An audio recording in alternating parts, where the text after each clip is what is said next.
एकदंताय नमः। तुम अगर द्वार भोले के आते रहो, काम जो भी है बिगड़े सुधर जाएंगे। बाबा शिव को पुकारा जो मन से कभी, जो खजाने हैं खाली वो भर जाएंगे। तुम अगर द्वार भोले के आते रहो, काम जो भी है बिगड़े सुधर जाएंगे। काम जो भी है बिगड़े सुधर जाएंगे। श्री शिवाय नमस्तुभ्यम। हरे कृष्णा। नमस्कार भक्तों, शिव महापुराण की पावन कथा सुनने वाले आप सभी शिव भक्तों का ग्रेट MS वॉइस चैनल में हार्दिक स्वागत है। भगवान भोलेनाथ और माता पार्वती का आशीर्वाद आप पर हमेशा बना रहे, ऐसी हम मंगल कामना करते हैं। आज हम शिव पुराण के श्री रुद्र संहिता के तृतीय खंड के 36वें अध्याय से 40वें अध्याय तक का श्रवण करेंगे।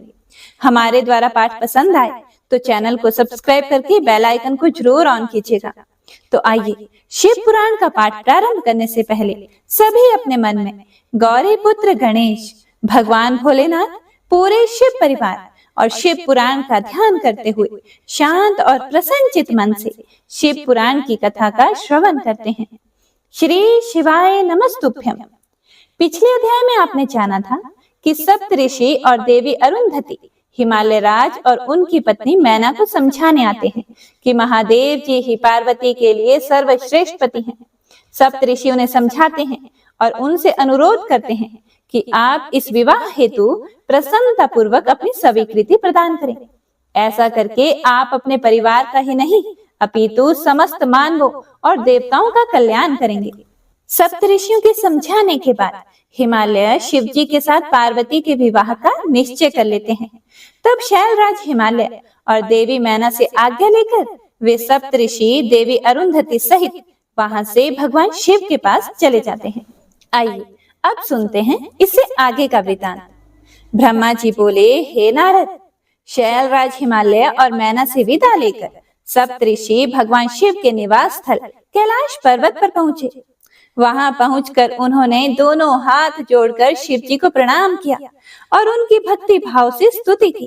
तत्पश्चात उन्होंने कहना आरंभ किया, हे देवादिदेव, हे महादेव, हे परमेश्वर, हे महाप्रभु महेश्वर, हमने गिरिराज हिमालय और मैना को समझा दिया है।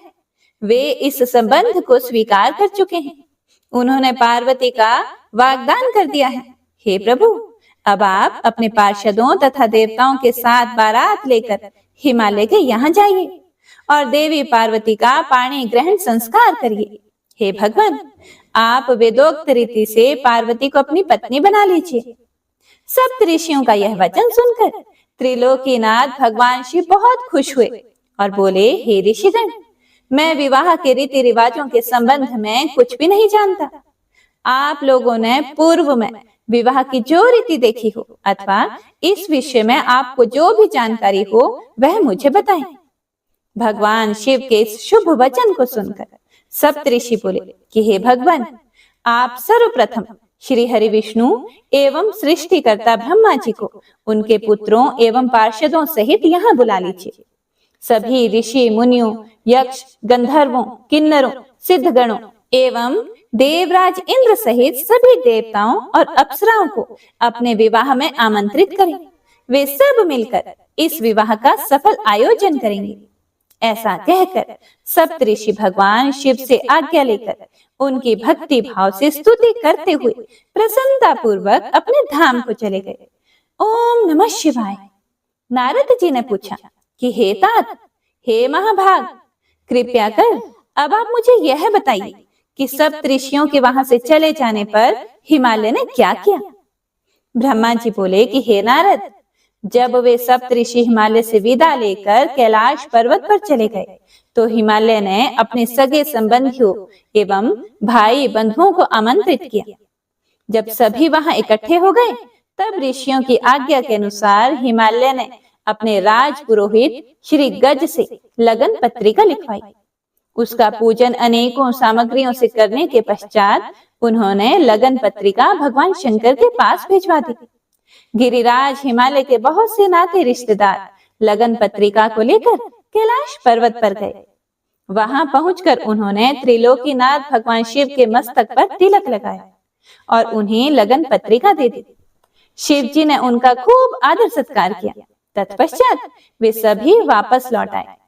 शैलराज हिमालय ने देश के विभिन्न स्थानों पर रहने वाले अपने सभी भाई बंधुओं को इस शुभ अवसर पर आमंत्रित किया। सबको निमंत्रण भेजने के बाद हिमालय ने अनेकों प्रकार के रत्नों, वस्त्रों और बहुमूल्य आभूषणों तथा विभिन्न प्रकार की बहुमूल्य देने योग्य वस्तुओं को संग्रहित किया। तत्पश्चात उन्होंने विभिन्न प्रकार की खाद्य सामग्री, चावल, आटा, गुड़, शक्कर, दूध, दही, घी, मक्खन, मिठाइयाँ तथा पकवान आदि इकट्ठे किए ताकि बारात का उत्तम रीति से आदर सत्कार किया जा सके। सभी खाद्य वस्तुओं को बनाने के लिए अनेकों हलवाई लगा दिए गए। चारों ओर उत्तम वातावरण था। शुभ मुहूर्त में गिरिराज हिमालय ने मांगलिक कार्यों का शुभारंभ किया। घर की स्त्रियां मंगल गीत गाने लगी। हर जगह उत्सव होने लगे। देवी पार्वती का संस्कार कराने के पश्चात वहां उपस्थित नारियों ने उनका श्रृंगार किया।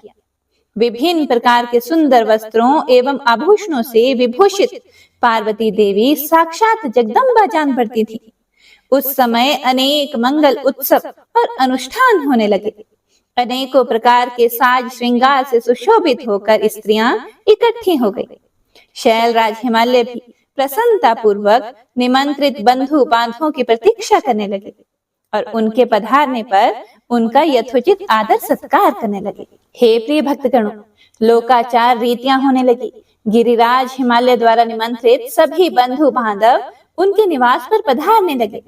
गिरिराज सुमेरु अपने साथ विभिन्न प्रकार की मणियां और महारत्नों को उपहार के रूप में लेकर आए। मंद्राचल, अस्ताचल, मलयाचल, उद्याचल, निषद, दरदुर, करवीर, गंधमादन, महेंद्र, पारियात्र, नील, त्रिकूट, चित्रकूट, कोज, पुरुषोत्तम, सनील, वेंकट, श्रीशैल, गोकामुख, नारद, विंध्य, कालजल, कैलाश तथा अन्य पर्वत दिव्य रूप धारण करके अपने अपने परिवारों को साथ लेकर इस शुभ अवसर पर पधारे। सभी देवी पार्वती और शिव जी को भेंट करने के लिए उत्तम वस्तुएं लेकर आए। इस विवाह को लेकर सभी बहुत उत्साहित थे।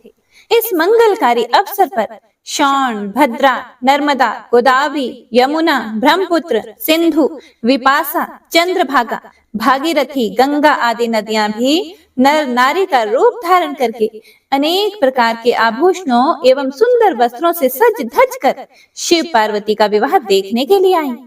शैलराज हिमालय ने उनका खूब आदर सत्कार किया तथा सुंदर उत्तम स्थानों पर उनके ठहरने का प्रबंध किया। इस प्रकार शैलराज की पूरी नगरी, जो शोभा से संपन्न थी, पूरी तरह भर गई। विभिन्न प्रकार के बंधनवारों एवं ध्वज पताकाओं से यह नगर सजा हुआ था। चारों ओर चंदोवे लगे हुए थे। विभिन्न प्रकार की नीली, पीली, रंग बिरंगी प्रभा नगर की शोभा को और भी बढ़ा रही थी। ओम नमः शिवाय। ब्रह्मा जी बोले, हे मुनि श्रेष्ठ नारद, शैलराज हिमालय ने अपने नगर को बारात के स्वागत के लिए विभिन्न प्रकार से सजाना शुरू कर दिया। हर जगह की सफाई का विशेष ध्यान रखा गया। सड़कों को साफ कराया गया और उन पर छिड़काव कराया गया। तत्पश्चात उन्हें बहुमूल्य साधनों से सुसज्जित एवं शोभित किया गया। प्रत्येक घर के दरवाजे पर केले का मांगलिक पेड़ लगाया गया। आम के पत्तों को रेशम के धागे से बांधकर सुंदर बंधनवारें बनाई गई। विभिन्न प्रकार के सुगंधित फूलों से हर स्थान को सजाया गया। सुंदर तोरणों से घर को शोभायमान किया गया। चारों ओर का वातावरण अत्यंत सुगंधित था। वहां का दृश्य दिव्य और अलौकिक था। विश्वकर्मा को गिरिराज हिमालय ने आदर पूर्वक बुलाया और उन्हें एक दिव्य मंडप की रचना करने को कहा। वह मंडप 10,000 योजन लंबा और चौड़ा था। वह दिव्य मंडप 40,000 कोस के विस्तृत क्षेत्र में फैला हुआ था। विश्वकर्मा जो कि देवताओं के शिल्पी कहे जाते हैं। उन्होंने इस उत्तम मंडप की रचना करके अपनी कुशलता एवं निपुणता का परिचय दिया। यह मंडप अद्भुत जान पड़ता था। उस मंडप में अनेकों प्रकार के स्थावर, जंगम, पुष्प तथा स्त्री पुरुषों की मूर्तियां बनाई गई थी, जो कि इतनी सुंदर थी कि यह निश्चय कर पाना कठिन था कि कौन ज्यादा सुंदर एवं मनोरम है। वहां जल में थल तथा थल में जल दिखाई दे रहा था। कोई भी मनुष्य इस कलाकृति को देखकर यह नहीं जान पा रहा था कि यहाँ जल है या थल। विभिन्न प्रकार के जानवरों की कलाकृतियां जीवंत बनाई गई थी।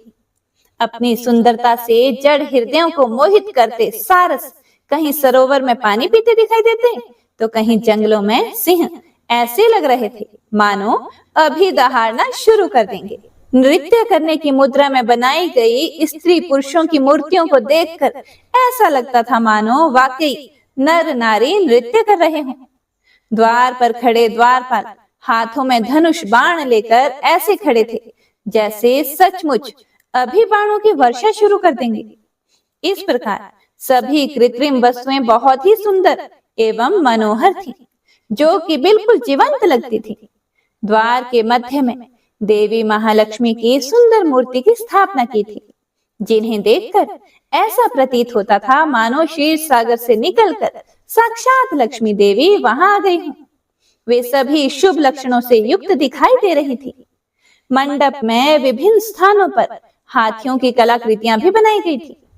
कई स्थानों पर घोड़े घुड़सवारों सहित खड़े थे, तो कहीं सुंदर अद्भुत दिव्य रथ जिन पर सफेद अश्व जुते हुए थे। मंडप के मुख्य द्वार पर नंदीश्वर, जो कि शिव जी की सवारी है, की मूर्ति बनाई गई थी, जो कि स्फटिक मणि के समान चमक रही थी। उसके ऊपर दिव्य पुष्पक विमान की रचना की गई थी, जिसे पल्लवों और सफेद चामरों से सजाया गया था। विश्वकर्मा द्वारा समस्त देवताओं की भी प्रतिमूर्ति की रचना की गई थी, जो कि हूबहू वास्तविक देवताओं से मिलती थी। क्षीर सागर में निवास करने वाले श्री हरि विष्णु एवं उनके वाहन गरुड़ की रचना भी उस मंडप में की गई थी, जिसका स्वरूप साक्षात विष्णु जी जैसा था। इसी प्रकार विश्वकर्मा द्वारा जगत के सृष्टिकर्ता ब्रह्मा जी की भी प्रतिमा उनके पुत्रों और वेदों सहित बनाई गई थी। साथ ही वह प्रतिमा वैदिक सूक्तों का पाठ करती हुई दिखाई देती थी। स्वर्ग के राजा देवेंद्र अर्थात इंद्र एवं उनके वाहन ऐरावत हाथी की मूर्तियां भी जीवंत थीं। इस प्रकार विश्वकर्मा द्वारा बनाई गई सभी कलाकृतियां कला का अद्भुत नमूना थी, जो कि दिव्य एवं मनोरम थी, जिन्हें देखकर यह जान पाना अत्यंत मुश्किल ही नहीं नामुमकिन था कि वे असली हैं या फिर नकली। देवताओं के शिल्पी विश्वकर्मा द्वारा रचित यह दिव्य मंडप आश्चर्यों से युक्त एवं सभी को मोहित कर लेने वाला था। तत्पश्चात शैलराज हिमालय की आज्ञा के अनुसार विश्वकर्मा ने देवताओं के रहने के लिए कृत्रिम लोकों का निर्माण किया, जो कि अद्भुत थे। साथ ही उनके बैठने के लिए दिव्य सिंहासनों की भी रचना की गई। ब्रह्मा जी के रहने के लिए विश्वकर्मा ने सत्यलोक की रचना की, जो दीप्ति से प्रकाशित हो रहा था। तत्पश्चात श्री हरि विष्णु के लिए वैकुंठ का निर्माण किया गया। देवराज इंद्र के लिए समस्त ऐश्वर्यों से संपन्न दिव्य स्वर्ग लोक की रचना की गई। अन्य देवताओं के लिए भी उन्होंने सुंदर एवं अद्भुत भवनों की रचना की। देवताओं के शिल्पी विश्वकर्मा ने पलक झपकते ही इस अद्भुत कार्य को मूर्त रूप दे दिया। सभी देवताओं के रहने हेतु उनके दिव्य लोकों जैसे कृत्रिम लोकों का निर्माण करने के पश्चात विश्वकर्मा ने भक्त वत्सल भगवान शिव के ठहरने हेतु एक सुंदर, मनोरम एवं अद्भुत घर का निर्माण किया। यह भवन भगवान शिव के कैलाश स्थित धाम के अनुरूप ही था। यहाँ शिव चिन्ह शोभा पाता था। यह भवन परम उज्जवल दिव्य प्रभा पुंज से सुभाषित, उत्तम और अद्भुत था। इस भवन की सभी ने बहुत प्रशंसा की, यहाँ तक कि स्वयं भगवान शिव भी उसे देखकर आश्चर्यचकित हो गए और विश्वकर्मा की इन रचनाओं को उन्होंने बहुत सराहा। विश्वकर्मा की यह रचना अद्भुत थी। इस प्रकार जब सुंदर एवं दिव्य मनोरम मंडप की रचना हो गई और सभी देवताओं के ठहरने के लिए यथा योग्य लोकों का भी निर्माण कर दिया गया, तो शैलराज हिमालय ने विश्वकर्मा को बहुत बहुत धन्यवाद दिया। तत्पश्चात हिमालय प्रसन्नता पूर्वक भगवान शिव के शुभागमन की प्रतीक्षा करने लगे। हे नारद, इस प्रकार मैंने वहां का सारा वृतांत तुम्हें सुना दिया है। अब आप और क्या सुनना चाहते हैं? ओम नमः शिवाय। नारद जी बोले, हे महाभाग, हे विधाता, आपको कोटि कोटि नमन है, आपको बार बार नमस्कार है। आपने अपने श्रीमुख से मुझे अमृत के समान दिव्य और अलौकिक कथा को सुनाया है। अब मैं भगवान चंद्रमौली के मंगलमय वैवाहिक जीवन का सार सुनना चाहता हूँ, जो कि समस्त पापों का नाश करने वाला है। भगवान, कृपया कर मुझे यह बताइए कि जब शैलराज हिमालय द्वारा भेजी गई लगन पत्रिका महादेव जी को प्राप्त हो गई, तो महादेव जी ने क्या किया? हे प्रभु, इस अमृत कथा को सुनाने की कृपा कीजिए। ब्रह्मा जी बोले, हे मुनि श्रेष्ठ नारद, लगन पत्रिका को पाकर भगवान शिव ने मन में बहुत हर्ष का अनुभव किया। लगन पत्रिका लेकर आए शैलराज के बंधु बांधवों का उन्होंने यथा योग्य आदर सत्कार किया। तत्पश्चात उन्होंने उस लगन पत्रिका को पढ़कर स्वीकार किया तथा पत्रिका लेकर आए हुए लोगों को आदर सम्मान से विदा किया। तब शिवजी प्रसन्नता पूर्वक सप्त ऋषियों से बोले कि हे मुनियों, आपने मेरे लिए इस शुभ कार्य का संपादन किया है और मैंने इस विवाह हेतु अपनी स्वीकृति प्रदान कर दी है। इसीलिए आप सभी मेरे विवाह में सादर आमंत्रित हैं। भगवान शिव के शुभ वचन सुनकर ऋषिगण बहुत प्रसन्न हुए और उनको आदर पूर्वक प्रणाम करके अपने धाम को चले गए। जब ऋषिगण कैलाश पर्वत से चले गए, तब भक्तवत्सल भगवान शिव ने तुम्हारा स्मरण किया। तुम अपने सौभाग्य की प्रशंसा करते हुए तुरंत उनसे मिलने उनके धाम पहुंच गए। शिव जी के श्री चरणों में तुमने मस्तक झुकाकर प्रणाम किया और वहां हाथ जोड़कर खड़े हो गए। भगवान शिव बोले कि हे नारद, तुम्हारे दिए गए उपदेश से प्रभावित होकर ही देवी पार्वती ने घोर तपस्या की और उससे प्रसन्न होकर मैंने उन्हें अपनी पत्नी बनाने का वरदान दे दिया है। पार्वती की भक्ति ने मुझे वश में कर लिया है। अब मैं उनके साथ विवाह करूंगा। सप्त ऋषियों ने शैलराज हिमालय को संतुष्ट कर इस विवाह की स्वीकृति प्राप्त कर ली है और हिमालय की ओर से लगन पत्रिका भी आ चुकी है। आज से 7वें दिन मेरे विवाह का दिन सुनिश्चित हुआ है। इस अवसर पर महान उत्सव होगा, इसीलिए तुम श्रीहरि, ब्रह्मा, सब देवताओं, मुनियों और सिद्धों को मेरी ओर से निमंत्रण भेजो और उनसे कहो कि वे लोग उत्साह और प्रसन्नता पूर्वक सज धज कर अपने अपने परिवार के साथ सादर मेरे विवाह में पधारें। हे नारद, भगवान शिव की आज्ञा पाकर आपने हर जगह जाकर आदर पूर्वक सबको इस विवाह में पधारने का निमंत्रण दे दिया। तत्पश्चात भगवान शिव के पास आकर उन्हें सारी जानकारी भी दे दी। तब भगवान शिव भी आदर पूर्वक सब देवताओं के पधारने की प्रतीक्षा करने लगे।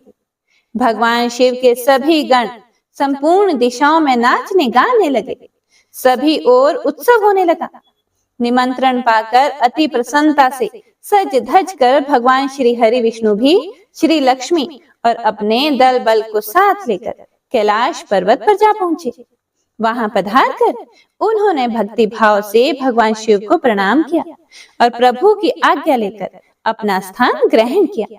तत्पश्चात मैं भी सप्तनिक अपने पुत्रों सहित भगवान शिव के विवाह में सम्मिलित होने के लिए पहुंचा। भगवान शिव को प्रणाम करके मैंने भी वहां आसन ग्रहण कर लिया। इसी प्रकार सब देवता, देवराज इंद्र आदि भी अपने अपने गणों एवं परिवारों के साथ सुंदर वस्त्रों और बहुमूल्य आभूषणों से शोभायमान होकर वहां पहुंच गए। सिद्ध, चारण, गंधर्व, ऋषि, मुनि सब सहर्ष विवाह में सम्मिलित होने के लिए कैलाश पर पहुंच गए। अप्सराएं नृत्य करने लगी और देव नारियां गीत गाने लगी। त्रिलोकीनाथ भगवान शिव ने स्वयं आगे बढ़कर सभी अतिथियों का सहर्ष आदर सत्कार किया।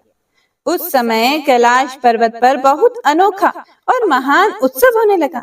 सभी देवगण हर कार्य को कुशलता के साथ संपन्न कर रहे थे, मानो उनका अपना ही कार्य हो। प्रसन्नता पूर्वक सातों मातृकाएं शिव जी को आभूषण पहनाने लगी। लोकोचार रीतियां करके भगवान शिव की आज्ञा से श्री विष्णु आदि सभी देवता वर यात्रा अर्थात बारात ले जाने की तैयारी करने लगे। सातों माताओं ने भगवान शिव का श्रृंगार किया। उनके मस्तक पर तीसरा नेत्र मुकुट बन गया, चंद्रकला का तिलक लगाया गया। उनके गले में पड़े दोनों सांपों को उन्होंने और ऊंचा कर लिया और वे इस प्रकार प्रतीत होने लगे मानो सुंदर कुंडल हो। इसी प्रकार सभी अंगों पर सांप लिपट गए जो आभूषण की सी शोभा देने लगे। सारे अंगों पर चिता की भस्म रमा दी गई, वह चंदन के समान चमक उठी। वस्त्र के स्थान पर सिंह तथा हाथी की खाल को उन्होंने ओढ़ लिया। इस प्रकार श्रृंगार से सुशोभित होकर भगवान शिव दुल्हा बनकर तैयार हो गए। उनके मुख मंडल पर जो आभा सुशोभित हो रही थी उसका वर्णन करना कठिन है। वे साक्षात ईश्वर हैं। तत्पश्चात समस्त देवता, यज्ञ, दानव, नाग, पक्षी, अप्सरा और महर्षि गण मिलकर भगवान शिव के पास गए और प्रसन्नता पूर्वक बोले, हे महादेव, हे महेश्वर जी, अब आप देवी पार्वती को ब्याह लेने के लिए हम लोगों के साथ चलिए और हम पर कृपा कीजिए।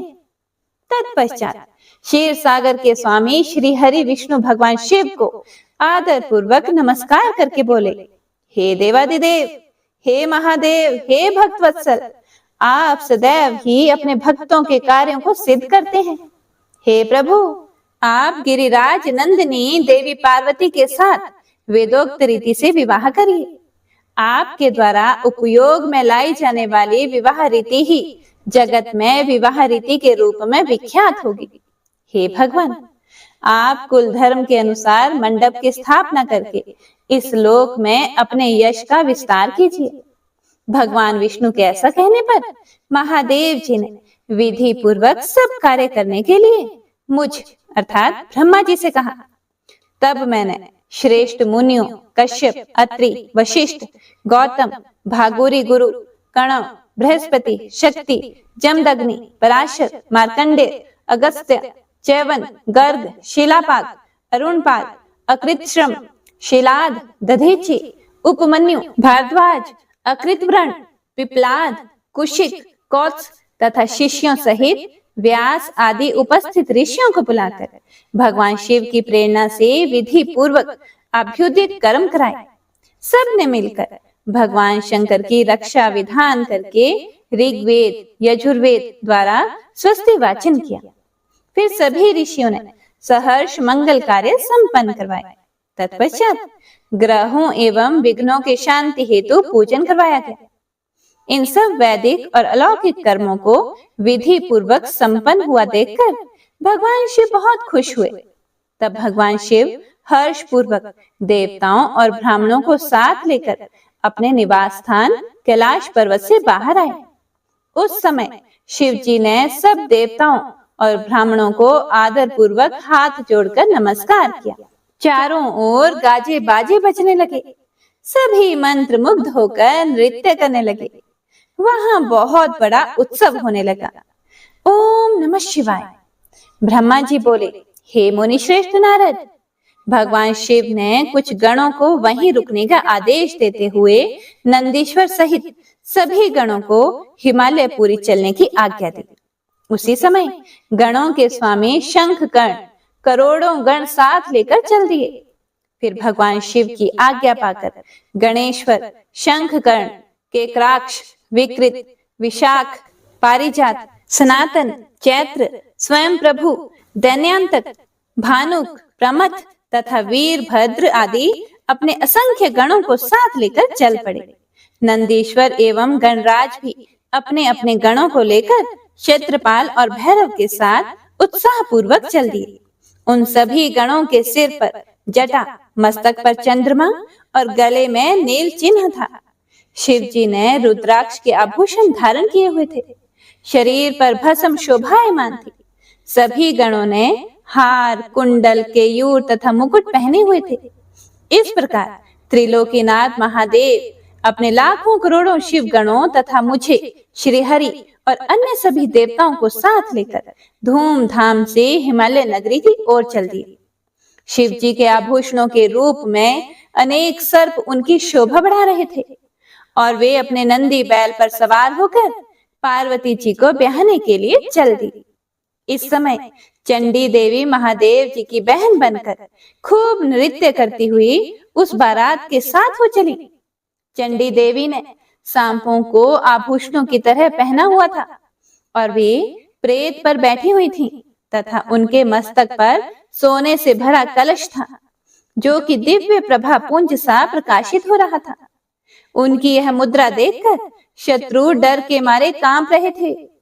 करोड़ों भूत प्रेत उस बारात की शोभा बढ़ा रहे थे। चारों दिशाओं में डमरुओं, भैरियों और शंखों के स्वर गूंज रहे थे। उनकी ध्वनि मंगलकारी थी जो विघ्नों को दूर करने वाली थी। श्री हरि विष्णु सभी देवताओं और शिव गणों के बीच में अपने वाहन गरुड़ पर बैठकर चल रहे थे। उनके सिर के ऊपर सोने का छत्र था। चमर ढुलाए जा रहे थे। मैं भी वेदों, शास्त्रों, पुराणों, आगमों, सनकादि महासिद्धों, प्रजापतियों, पुत्रों तथा अन्य अन्य परिजनों के साथ शोभायमान होकर चल रहा था। स्वर्ग के राजा इंद्र भी ऐरावत हाथी पर आभूषणों से सज धज कर बारात की शोभा में चार चांद लगा रहे थे। भक्त वत्सल भगवान शिव के बारात में अनेक ऋषि मुनि और साधु संत भी अपने दिव्य तेज से प्रकाशित होकर चल रहे थे। देवादिदेव महादेव जी का शुभ विवाह देखने के लिए शाकिनी, यातुधान, बेताल, ब्रह्म राक्षस, भूत, प्रेत, पिशाच, प्रमथ आदि गण, तुम्बुरु, नारद, हाहा और हुहु आदि श्रेष्ठ गंधर्व तथा किन्नर भी प्रसन्न मन से नाचते गाते उनके साथ हो लिए। इस विवाह में शामिल होने में स्त्रियां भी पीछे न थीं। सभी जगत माताएं, देव कन्याएं, गायत्री, सावित्री, लक्ष्मी और सभी देवांगनाएं और देव पत्नियां तथा देव माताएं भी खुशी खुशी शंकर जी के विवाह में सम्मिलित होने के लिए बारात के साथ ही थीं।